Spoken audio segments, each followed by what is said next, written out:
बाबा नमस्कार. सुखी रापुरे. काऊन सारखं नमस्कार नमस्कार. अहो असं कसं, तुमचा मान येतो. बाई मी तर त्या दिवसाची वाट पाहून राहिली ना, ज्या दिवशी तुला या घरात मान मिळेल, सन्मान मिळेल. हे अजून झोपलेच आहेत का? उठला असेल.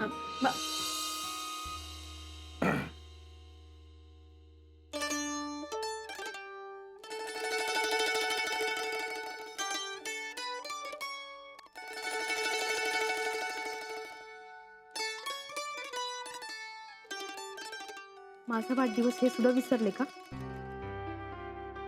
पण मी काहून अपेक्षा करते? अशी अपेक्षा करणं चुकीचं. जाऊ दे, जेव्हा त्यांच्या लक्षात येईल तेव्हा येऊ दे.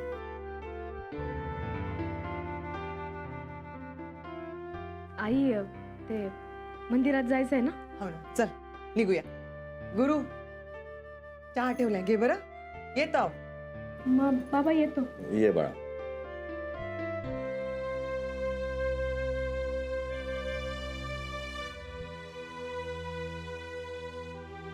पाहिलंस सुनबाईचा चेहरा कसा उतरला होता. नाही, एक वेळ ठीक आहे रे की आम्ही तिचा वाढदिवस विसरलो, पण तू तिचा वाढदिवस विसरलास. तिच्या मनाला पटत नव्हतं. पण सुनबाई खरंच फार गुणी, कसलाही त्रास नाही तिचा. नाही तर काही मुली बघ आपल्या वाढदिवसाचा आधीपासून प्लॅनिंग करतात. नवऱ्याच्या डोक्याला भुणभुण, माझा वाढदिवस आहे, काय गिफ्ट देणार, काय गिफ्ट देणार. पण सुनबाई कसली तक्रार नाही, कसली मागणी नाही. ग्रेट. मी तिला नंबर 1 म्हणतो ते काय उगाच नाही, हो की नाही? गुरु नशीबवान आहेस. अरे उचल, चल तयारी लाग. चल चल. देवळात जास्त वेळ नाही बसता येणार बरं आपल्याला. हो आई, लवकर येऊया. ऊनही फार आहेत ना. हो. राधिका, हाय. कुठे निघालात? अगं आम्ही मंदिरात निघालोय. हो. का? काही विशेष?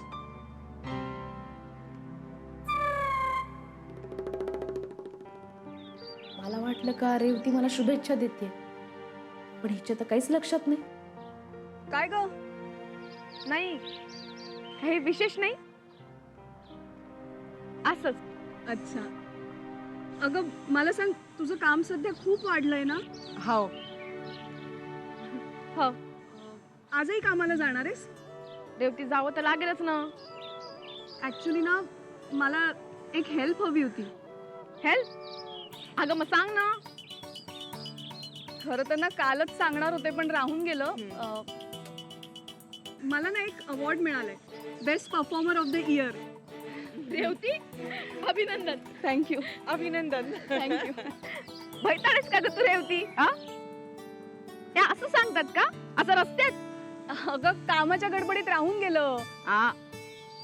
ऐक ना, ते अवॉर्ड फंक्शन आज आहे आणि मला असं वाटतं की तू माझ्या बरोबर यावंस. छान छान.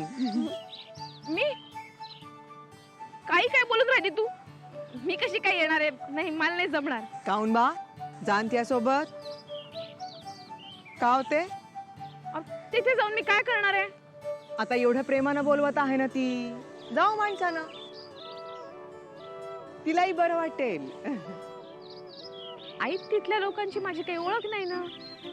असं काय करतेस ग? चल ना प्लीज. अगं नाही रेवती, घरी अथर्व पण आहे ना, मग नाही जमणार. अथर्व सोबत मी खेळेन ना. उगाच नाही म्हणून नाही म्हणू नकोस बरं. जाणं. चल ना प्लीज. रेवती, अगं मला कसं तरी होऊन राहिलं. तिथे एवढी मोठी मोठी माणसं असणार. नाही ग, नाही जमणार. ते काही नाही. बास आता, आपलं ठरलं, तू माझ्या बरोबर येतेस आणि छान तयार होऊन या. एक काम करूया का, माझ्याकडे ना एक नवी कोरी साडी, ती नेस तू. रेवती, अवॉर्ड तुला मिळणार आहे ना, मग नवी कोरी साडी नेसून मी काय करू? नाही ग, खरंच नको. असं काय करतेस तू? तू माझ्या बरोबर येणार आहेस की नाही?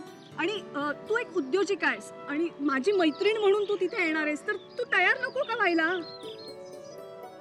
एकदम बरोबर आहे बाई. हे बघ, उगा म्हणायचं म्हणून नाही म्हणू नकोस बरं. जा न, दोघी जणी जा. तिला सोबत होईल. नको ना रेवती. राधिका, तू येतेस माझ्या बरोबर. हे बघ, मी 4 वाजता येते, आपण तयार होऊया. 4 वाजता का? हो. मी आठवण करून देते. बरं ठीक आहे, मी येते. ठीक आहे, मी 4 वाजता येते. हा हा, बाय बाय. हा, बाय राधिका. रेवती खरंच विसरून गेली का आज माझा वाढदिवस आहे? राधिका, काऊन बरं काळजी करून आली तू? अशा कार्यक्रमाला कधी कधी जायचं असते, बरं वाटते. आपल्या रेवतीसाठी जावं. बरं आई, जाईल. चाल.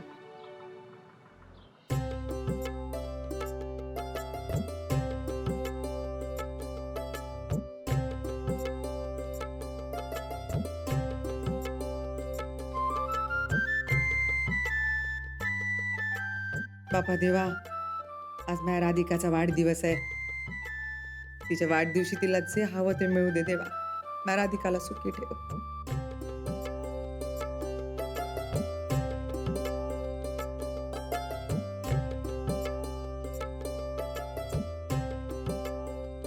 गुरुजी, सौ राधिका गुरुनाथ सुभेदार याच्या नावानं अभिषेक करायचा आहे.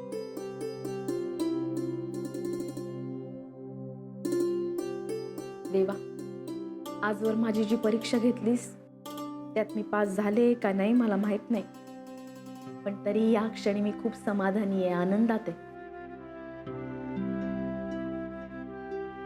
नाही, मला बाकी काही नको, फक्त माझ्या नवऱ्याला, माझ्या पोराला सुखात ठेव, बस.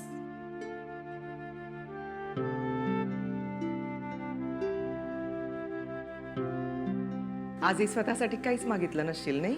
आई, तुम्ही मागितलं असेलच ना?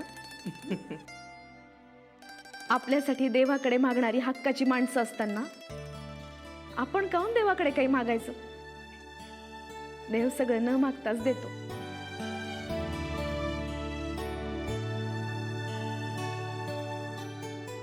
गुरुनाथसाठी मागितलं ना? आई, यांच्याशिवाय आणि अथर्वशिवाय माझ्या आयुष्याला काही अर्थ आहे का? काय बाई, मा पोट्टा इतका वाईट वागला तुझ्यासोबत, पण तू आहेस की त्याबरोबर इतकं चांगलं वागते, इतका चांगला विचार करते त्याबद्दल. हे कसं बाई करू शकते तू? आई, लग्नात एकमेकांची साथ द्यायची असं वचन दिलं होतं ना, ते काय उगाच का? तेच तर वचन पाळून राहिले ना मी. मनाशी पक्क ठरवलंय, यांची साथ कधीही सोडायची नाही. बापा देवा, माझ्या राधिकाला कोणाची नजर नको लागू दे.